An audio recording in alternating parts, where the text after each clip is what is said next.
Проведе се държавна първенство по спортно катерене за деца, юноши и девойки в град Велико Търново.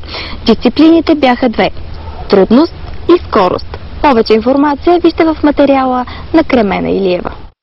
На 17 и 18 ноември, събота и неделя, се проведе държавно първенство по спортно катерене.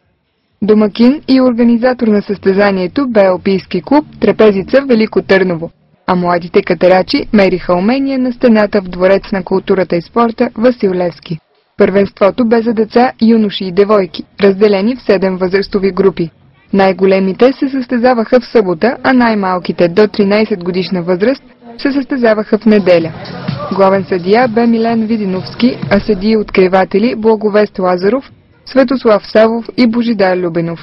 Те се бяха постарали състезанието да бъде много оспорвано, с интересни и трудни маршрути.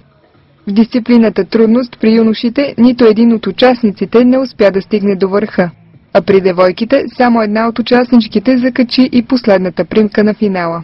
При скоростта състезанието бе много оспорвано.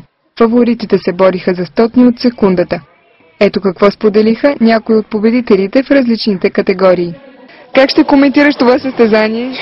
Беше доста оспорвано, за малко да се изтерва на скоростта, обаче преодолях трудността и успях да спечеля. Повече харесвам трудността, обаче скоростта повече ми се отдава и тренирам и нея, защото там имам по-големи шансове. А сега как се чувстваш като победител?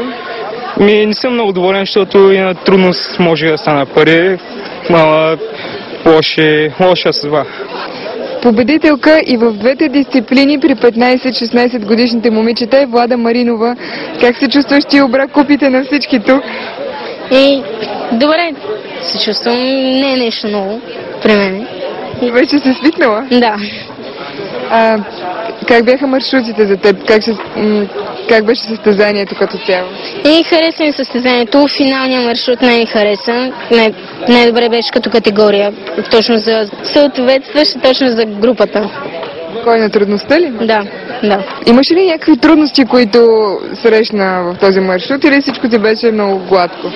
Само в края малко вече се бях изморила и обаче стисках. Според мен организацията беше много добра. Това все пак се е държавно първенство, организирано от едни от най-добрите организатори в България.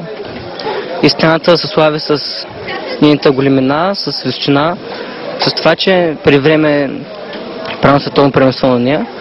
Значи относно битката, тази битка сега водим с Тодор Шарков откакто сме започнали да катерим двамата от 5 години. И общо взето се разменяме позициите, веднъж аз първи, веднъж той. И ето, че пак се разменихме позициите.